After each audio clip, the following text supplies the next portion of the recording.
기사친구의 한미정입니다. 정보통신 일반에서 정보통신 설비 쪽의 기출문제 풀이 시작하도록 하겠습니다. 자, C분할 다중화기라는 말이 나왔는데요. 자, 멀티플렉서라는 말이 나왔습니다. 멀티플렉서는 한글로 우리말로 하면 다중화기. 예, 앞에 다중화기란 말이 있네요. 없는 줄 알았습니다. 자, 다중화기에 대한 의미를 설명을 드리면요. 단말기가 여러 대가 있어요. 이 여러 대가 있는데 하나의 컴퓨터로 정보를 전송하는 겁니다. 그렇게 되면 하나의 정보를 이제 받을 이 시스템에서는 이 여러 개로 받은 것을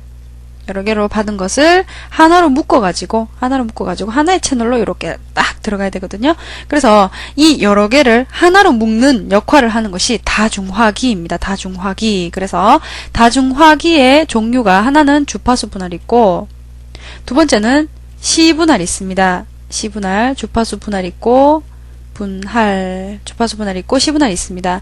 자, 주파수 분할이라고 하는 것은 주파수를 분할하는 거예요. 말 그대로. 그래서 주파수에 대한 이런 주파수를 사용하고 있다면 요만큼은 어떤 놈이 하고 요만큼은 어떤 놈이 하고 요만큼은 어떤 놈이 하고 요만큼은 어떤 놈이 해라. 이런 식으로 주파수를 분할했기 때문에 이 시간이 이렇게 흘러감에 따라서 주파수에 대한 모든 영역을 나눠서 사용을 하고 있는 겁니다. 그래서 우리 그 컵라면 여러분들 좋아하시죠?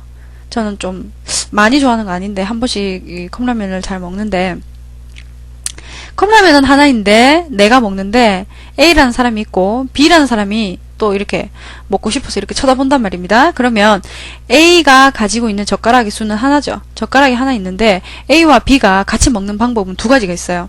자, 젓가락을 잘라서 이 작은 걸 네 개로 만들어서 먹는 방법이 있고, 그 다음에 이 젓가락 하나를 너도 좀 먹고 나도 좀 먹고 이렇게 번갈아 가면서 먹는 방법이 있겠죠. 그래서 이 두 가지 방법을 주파수 방식과 C분할 방식으로 이렇게 생각하시면 돼요. 그래서 주파수 방식은 지금 보는 것과 같이 하나, 둘, 셋, 네 개의 어떤 그 전송이 동시에 이루어지는 겁니다. 동시에. 그래서 하나가 가는데 다른 하나가 또 가고 있고, 이런 식으로 가는 길이 영역이 지금 좀 틀리기 때문에 이 중간 사이에 어떤 그 경계 부분이 있어야 되겠죠. 이 부분은 이제 우리가 알 필요는 없고요. 일단은 주파수 분할 자체가 이 전체적인 주파수를 나눠 가지고 너는 조금 써라, 난 요만큼 쓸게, 넌 또 요만큼만 써라, 난 또 요만큼만 쓸게, 이런 식으로 해서 네 개가 나눠 가지고 시간을 그냥 자기 마음대로 시간을 쓰는 겁니다. 그래서 젓가락을 2분의 1로 젓가락을 2분의 1로 잘라서 A라는 사람도 짧은 젓가락 하나 가지고 있고 B라는 사람도 짧은 젓가락 하나 가지고 있어요. 2분의 1로 잘랐기 때문에. 그래서 불편하겠지만 두 명 다 처음부터 끝까지 라면을 동시에 먹을 수가 있는 겁니다. 이것이 주파수 분할이고요. 그 다음에 C분할이라 하는 것은 시간을 분할하는 겁니다. 시간을 분할하기 때문에 그래프로 그린다면 너 조금 먹고 나 조금 먹고 너 조금 먹고 나 조금 먹고, 그래서 전체적인 라면을 가질 수 있는 범위는 그러니까 A가 라면을 먹을 때도 그 라면 전체를 먹을 수 있는 거고, B라는 사람도 전체에 대한 라면을 먹을 수가 있는 선택권이 주어지는 거죠. 그런데 C분할이라고 하는 말 자체가 전체 이 라면 한 그릇에 대해서 내 것인 양 먹을 수 있다라는 장점이 있습니다. 내 것인 양. 아까 주파수는 어떤 거였어요? 젓가락이 이렇게 나눠져 있고 둘이 동시에 먹기 때문에 서로 눈치를 보면서 계란은 내가 먹고 면은 너가 먹고, 이런 식으로 주파수 분할은 그런 식으로 동시에 가야 되는 그런 문제점이 있었습니다. 그런데 C분할은 동시의 개념이 아니에요. 동시의 개념이 아니고 번갈아 가는 겁니다. 번갈아서. 그래서 젓가락을 자르지 않고 이 젓가락을 A도 썼다가 B도 썼다가 A도 썼다가 B도 썼다가 이렇게 하는 거죠. 근데 A가 쓸 때는 이 컵라면이 자기 것인 양 모든 부분을, 라면도 먹을 수 있고, 라면 그 안에 있는 면도 먹을 수 있고, 떡국도 먹을 수 있고, 계란도 먹을 수 있고, 자기 맘대로 골라 먹을 수 있는 선택권이 있는 거죠. 근데 주파수 분할은 여러 명이 동시에 먹기 때문에 서로 눈치를 보는 거였어요. 동시에. 그런데 이 C분할은 동시가 아니라 그랬죠. 그래서 A가 했다가 B가 했다가 자기 것처럼 지가 이렇게 점유를 하는 겁니다. 그래서 이거는 젓가락을 자르지 않고 온전한 젓가락을 그냥 나눠서 쓰는 거죠. 나눠서 사용을 하는 겁니다. 그래서 너도 조금 썼다가, 나도 조금 썼다가, 너도 조금 썼다가, 나도 조금 썼다가, 이런 식으로 시분할을 하는 거예요. 그래서 주파수 분할은 이제 동시에 한꺼번에 이제 가는 역할을 하는 거고, 시분할은 번갈아 가면서 한다, 번갈아 간다라는 거, 이거 중요합니다. 번갈아 간다, 그 다음에 동시에 한다, 이 두 개의 개념 꼭 알아두시고요. 자, 이렇게 해서 시분할의 특징과 거리가 먼 것을 고르는 문제입니다. 자, 이 문제 정답은요, 다가 되겠는데, 비동기식 데이터 다중화기에만 이용한다. 자, 객관식 문제에서요, 뭐뭐만, 뭐뭐 반드시, 뭐 이런 식으로 막 나오는 거는 분명히 막, 틀린 얘기일 거예요. 그래서, 그거는 그냥 눈치껏 고르는 문제고요. 얍삽한 형식이고, 비동기식 데이터 다중화기에만 이용 가능하다라고 되어 있는데, 비동기식 전송에 이용도 되고, 동기식에도 이용을 할 수가 있습니다. 그래서 시분할이라고 하는 것은 비동기식도 가능하고 동기식에도 이용이 가능합니다. 그래서 다중화기에만 가능하다고 했기 때문에 이게 틀립니다. 3번이 틀립니다. 자, 그 다음에 가는 한 전송로의 데이터 전송 시간을 일정한 폭으로 나눴다. 시간을 나눴다는 얘기죠. 시간을 나눴습니다.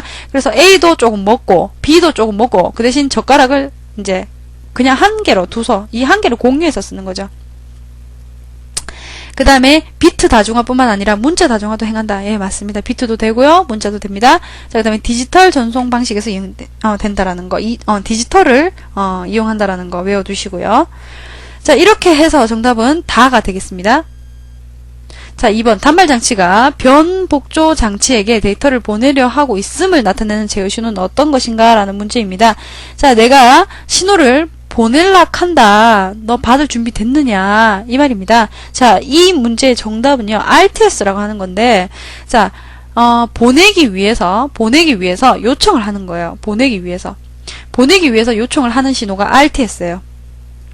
그래서 단말 장치가 변복조 장치, 우리 모뎀이라고 할 수 있죠? 이 모뎀에다가 데이터를 보내려고 이렇게 할 때는 RTS, 보내기 위해서 요청을 하는 겁니다. 보내기 위해서 요청을. 그래서 보내라, 보내달라 이런 요청을 RTS라고 하거든요. 그래서 보내려고 하고 있음을 나타내는 제어 신호는 RTS, Request to Send가 되겠습니다. 샌드하기 위해서, 보내기 위해서 요청하는 신호 RTS가 되겠습니다. 자, 정답은 2번이고요. 3번입니다. 각 통화로에 여러 반송 주파수를 할당해서 동시에 많은 통화로를 구성하는 것은, 자, 이 문제가 아까 그거였죠.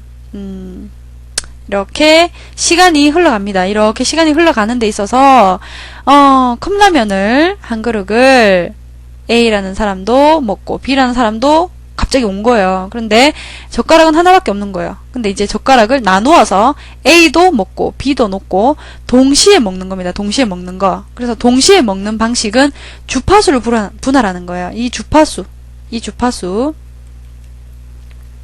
이 주파수를 라면이라고 생각하시면 되거든요. 그래서 라면을 동시에 먹는 거예요. 동시에 먹는 거. 그래서 A도 먹고 B도 먹을 수 있는 방식. 이게 주파수 분할이에요. 그래서 이렇게 구역을 정했죠. 구역을 정해가지고 A도 먹을 수 있고 B도 먹을 수 있도록 이렇게 구역을 나눈 것을 주파수 분할 방식이라고 합니다. 자, 그 다음에 일정한 폭을 가진 한 통신선로의 주파수 대역폭을 여러 개 작은 대역폭으로 나누는 방식을 써서 분담한, 방금 3번에서 나온 그 문제와 똑같은 문제네요. 똑같은 문제인데 2004년 4월에는 조금 틀리게 문제를 냈습니다. 그래서 주파수 분할 다중화 방식이 어떤 건지 개념을 이해하시면 고를 수 있는 문제죠. 일정한 폭을 가진, 폭은 일정한데 이것을 사용하는 폭을 여러 개의 폭으로 나눠놨다 그랬죠. 그래서 A도 쓰고 B도 쓰고 그 대신 이 쓰는 그 구역을 나눠놨기 때문에 A는 A대로 가면 되고 B는 B대로 가면 되는 거예요. 이런 식으로 쓰는 방식을 주파수 분할 방식이라고 그랬습니다. 그래서 높은 주파수는 A가 쓰겠다, 낮은 주파수는 B가 쓰겠다, 그 낮은 거는 C가 쓰겠다. 이런 식으로 분할한 거죠. 자, 5번입니다. ITU-T 공고 안에서 아날로그 전화 방식을 이용한 프로토콜 시리즈는 어떤 것인가? 라는 문제가 출제되었습니다. 자, ITU-T라는 이 기관에서는 어떤, 표준을 발표하는 그런 기관이죠. 이런 데에서 아날로그 통신망을 이제 발표를 했는데, 야, 이거 보니까 K, X, T, V 뭐 이렇게 나왔습니다. 자, 고르기가 조금 힘들 수도 있지만 우리가 외운 거는 ITUT 공고안에서는 발표한 게 X와 V밖에 없어요. 두 개밖에 없어요. 그래서 두 개만 외워주시면 됩니다. 그래서 X는 디지털입니다. 디지털. X는 디지털이고요. V는 아날로그입니다. 아날로그. 이거 외워주십시오. 그래서 정답은 V 시리즈가 되겠습니다. 자, 6번입니다. 시분할 멀티플렉싱에 대한 설명에 해당하는 것은 어떤 것인가? 라는 문제입니다. 시분할이라고 하는 것은 제가 아까 라면을 예로 들었을 때 시분할이라고 하는 것은 이 젓가락이 하나인데 A라는 사람이 이 젓가락을 사용하는 수도 있고 B라는 사람이 젓가락을 사용할 수도 있죠. 그 대신 동시에 먹을 수가 없어요. 왜? 젓가락은 하나니까. 동시는 안 된다. 그래서 동시가 가능한 것은 주파수를 분할해가지고 젓가락을 분할해가지고 둘이 같이 먹는 방식이 있었는데 이 시분할은 젓가락을 하나로 그냥 계속 하나로 쓰는데 A도 쓰고 B도 쓰고 A도 쓰고 B도 쓰고 이렇게 하는 겁니다. 그래서 시분할 멀티플렉싱에 대한 설명 중에서 해당하지 않는 것을 고르는 문제인데 자, 이 정답은 자, 가부터 볼까요? 각 채널당 고정된 프레임을 구성하여 전송한다. 고정된 프레임이 아니라 고정된 프레임이 아니라 순서대로 배정을 하고 주기적으로 한 전송로를 통해서 이제 주는 거예요. 그래 A도 했다가 B도 했다가 A도 했다가 B도 했다가 그래서 맞는 말이네요. 고정된 프레임을 구성을 한다라는 말인데 자, 고정된 프레임이라고 하는 것은 자기가 고정되어 있는 이 젓가락을 그냥 사용한다고 생각하시면 되는데요. 자, 그 시분할 다중화기에 대해서 천천히 다시 한번 설명드리면 여러 회선들의 그런 아날로그 신호가 이렇게 들어오겠죠. 그렇게 들어오면 시간으로 나눠가지고 순서대로 배정을 하는 겁니다. 그래서 너는 조금, 나도 조금, 너도 조금, 나도 조금. 라면 먹는 것도 마찬가지죠. A도 조금 먹고 B도 조금 먹고 A도 조금 먹고 B도 조금 먹고 이런 식으로 하는데 주기적으로 고속의 하나의 전송로로 이제 내보내야 되기 때문에 하나의 회선을 복수의 채널로 다중화하는 겁니다. 그래서 한 번은 어떤 놈이 사용했다가 한 번은 또 다른 놈이 사용했다가 이런 식으로 하기 때문에 고속 전송이 가능하고요. 포인트 투 포인트 방식에서 많이 사용을 합니다. 1대1로 연결이 되는 거죠. 지금처럼 A가 사용했다가 B가 사용했다가 이런 식으로 되니까 자, 그래서 채널당 사용하는 고정된 프레임을 구성하여 전송을 하게 됩니다. 그래서 시간 단위로 분할이 되어 있고요. 그래서 주파수가 이렇게 있다면 이거는 주파수고요. 이거는 시간입니다. 그래서 시간을 나눠놨기 때문에 이만큼을 한꺼번에 주파수를 다 쓰고 또 이만큼을 주파수를 한꺼번에 다 쓰고 이거를 또 한꺼번에 쓰는 거예요. 이거는 A가 사용하고 이건 B가 사용하고 이건 C가 사용하는 거죠. 이런 식으로 고정된 프레임을 구성을 해가지고 전송을 하는 겁니다. 그래서 프레임을 자기에 맞게끔 자기의 고정된 거를 그냥 쓰는 거예요. 그렇게 생각하시면 되겠습니다. 그래서 A 썼다가 B 썼다가 C 썼다가 이렇게 사용하는 거. 그 대신 하나가 사용할 때 주파수 전체를 사용한다라는 거 보이시죠? 자, 그 다음에 7번입니다. EIA RS232C라는 DTE 접속 장치의 핀은 모두 몇 개인가? 자, 이거 외우라고 했죠. 정답은 25개 핀입니다. 자, 25개 핀이고요. 이게 DTE 접속 장치라고 하는 게 어떤 거라고 했죠? DTE라고 하는 것은 컴퓨터라고 생각하시면 되고요. 그 다음에 또 어떤 게 있죠? 모뎀과 컴퓨터를 연결하잖아요. 그래서 모뎀과 컴퓨터를 연결을 하는데 모뎀과 컴퓨터를 연결하는 그 기준을 통합한 거예요. 그래서 그 통합한 그것이 RS232C라고 하는 겁니다. 이것이 표준으로 이제 채택이 된 거죠.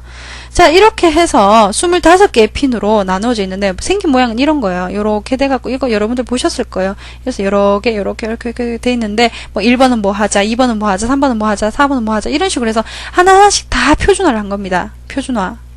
표준화해서 약속을 한 거죠. 우리 이렇게 약속하자. 이렇게. 그래서 전체 핀수는 25개라는 거 외워두십시오. 자, 8번입니다. 변복 조기의 기능에 대한 설명으로 가장 알맞은 것을 고르는 문제인데요. 자, 아날로그 신호를 양극성 신호로 바꾼다. 양극성 신호는 디지털을 좀 색다르게 변화시킨 거예요. 어떤 거냐면 0과 1을 어떻게 하냐면 0이 들어오면 0으로 그냥 0전압을 흘리고 1이 들어오면 양전화로 갔다가 음전화로 갔다가 교대로 바꾸는 겁니다. 이것이 양극성 신호예요. 그런데 디지털을 이걸로 바꾸는다? 이건 말도 안 되는 거고요. 변복적이라고 하는 것은 디지털 시스템의 디지털 신호를 전송 회선이 아날로그죠. 아날로그. 그래서 이 디지털을 아날로그로 바꿔주는 이 지점이 변복적이라고 합니다. 변조라고 하는 거예요. 변화시키는 거. 그래서 디지털을 아날로그로 바꿔주는 것이 이 변조의 역할입니다. 그래서 컴퓨터에서 발생된 신호를 전송 선로의 특성에 맞는 형태의 신호로 바꾼다. 이게 정답이죠. 이게 정답입니다. 자, 그 다음에 정답은 2번이고 9번입니다. 데이터 단말 장치와 디지털 통신 회선 사이에 있는 장치는 통신 회선은요, 선이라고 생각하세요. 선. 그 다음에 단말 장치는 컴퓨터라고 생각하십시오. 컴퓨터. 그래서 컴퓨터와 선을 연결하는데 사이에 있는 장치는 방금 말씀드린 모뎀이죠. 왜? 디지털은 컴퓨터고요. 전송 선로는 아날로그죠. 그래서 아날로그에 맞게끔 변화시켜줘야 돼요. 변화. 그래서 변화시켜주는 작업, 변조, 모뎀이 되겠죠. 모뎀. 자, 그래서 정답은 모뎀이 아니라 지금 정답이 DSU로 지금 바꿔놨는데요. 지금 보니까 디지털 통신 회선으로 바꾸는데요. 자, 지금 제가 설명드린 거는 아날로그 통신 회선으로 바꾼 거고, 지금 이거는 참 문제 제가 좀 잘못 읽었습니다. 디지털 통신 회선으로 바꾸는 거네요. 그래서 디지털 통신 회선으로 바꾸는 거는 모뎀은 아날로그로 이제 바꾸는 거고, DSU라는 것이 이제 디지털로 바꾸는 겁니다. 그래서 디지털을 디지털로. 그래서 이것이 어떤 거였냐면은 이런 디지털 신호를 계속 이제 멀리 보내야 되는데 이렇게 그대로 보내면 멀리까지 못 간다는 얘기죠. 신호가 약해져서. 그래서 단극성을 뭐 양극성으로 바꾼다. 앞에서 우리 배웠습니다. 이거를 이제 조금 변화시킨 거예요. 뭐 이런 식으로. 그래서 아까 양극성에 대해서 그림 좀 이상한데요. 자, 그림을 다시 설명을 드리면 양극성이라는 거는 0은 그냥 0대로 표현을 하고 1이 들어오면 양전화로 했다가 음전화로 했다가 이게 교대로 되는 겁니다. 교대로. 이게 양극성이거든요. 근데 이런 디지털 신호를 조금 변화시킨 거예요. 이런 식으로. 좀 변화시켜서 보내는 거예요. 왜? 더 멀리 보내기 위해서. 그래서 지금 이 중간에 컴퓨터와 전송 선로 사이에는 아날로그로 바꿔주는 모뎀도 이 사이에 들어갈 수 있고, 그 다음에 디지털로 바꿔주는 DSU라는 장치도 들어갈 수 있습니다. 그래서 정답은 DSU가 되겠네요. 만약에 디지털이 아니라 아날로그라면 모뎀이 정답이 되겠죠? 디지털을 디지털로 하는 장치는 DSU다라는 거 다시 한번 말씀드립니다. 자, 제가 좀 문제를 잘못 읽었네요. 여러분들 문제 잘 읽으셔야 됩니다. 자, 10번입니다. 모뎀의 기능에 속하지 않는 것을 고르는 문제인데요. 모뎀이라고 하는 거 방금 설명드렸죠? 디지털을 아날로그로 바꿔주는 그런 장치, 중간의 장치가 모뎀이라고 했습니다. 그래서 변화시켜준다 그랬죠?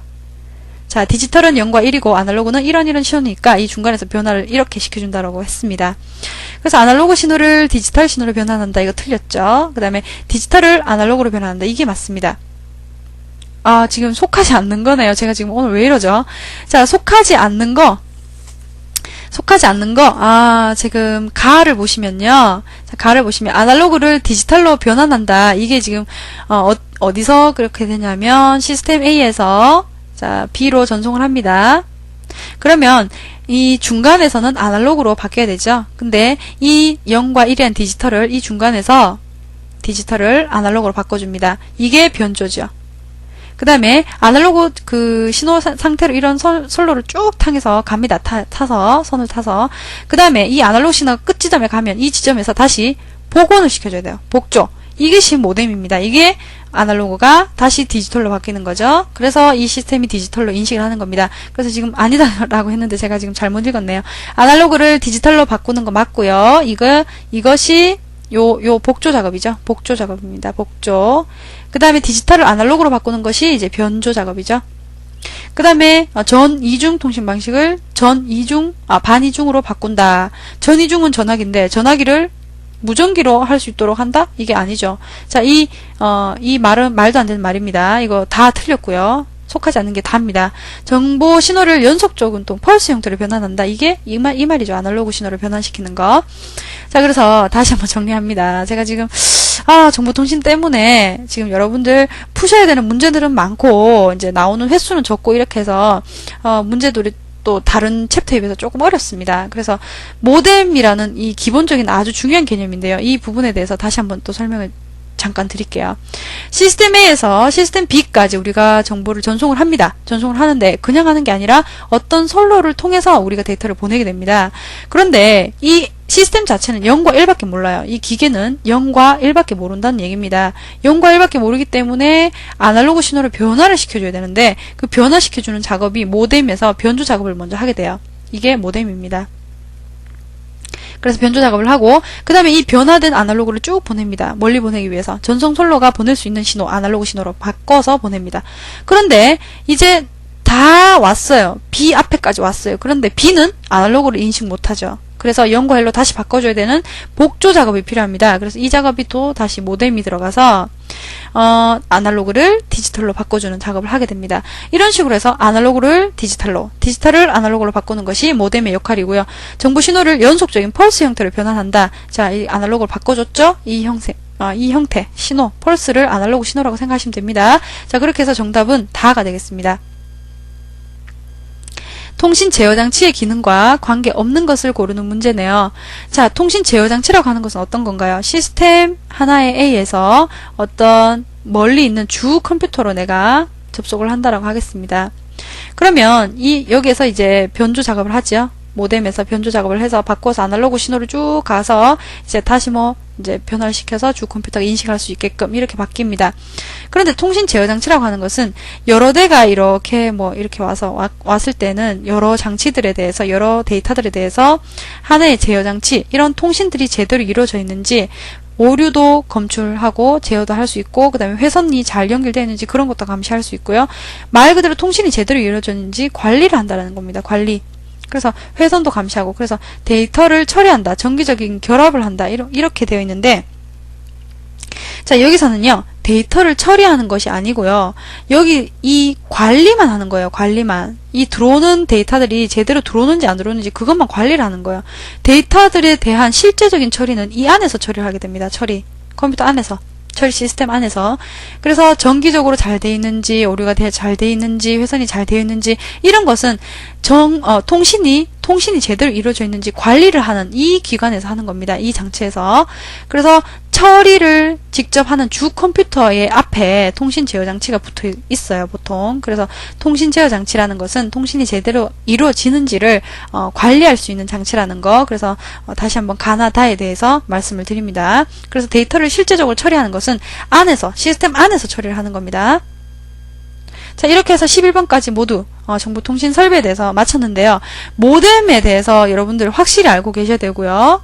그 다음에 이쪽 문제 보시면 아시겠지만은 시분할 멀티플렉싱, 그 다음에 주파수 분할 방식, 이 두 가지, 그 다음에 다중화기가 어떤 것인가, 이 부분에 대해서 확실히 아시면 전체 부분에 대해서 100% 알려고 하실 필요가 없습니다. 정보통신은. 왜냐하면 그 넓은 범위에서 좀 어려운 의미의 이런 챕터들이 지금 정보통신에서 제공을 해주고 있는데, 내용이 있는데, 이 내용을 전부 다 하기는 솔직히 힘듭니다. 네, 전공 과목 중에서도 정보통신이라는 과목을 한 학기도 하고 2학기에 나눠서 이렇게도 하는데, 이런 부분을 전체적인 개념을 익혀가지고 우리 시험에 임하기는 조금 어려운 부분이고요. 자, 지금 제가 말씀드린 중요하다는 부분, 다중화기, 그 다음에 모뎀, 이런 부분에 대해서만 확실히 짚고 넘어가시면 합격하시는 데는 아무 이상이 없고요.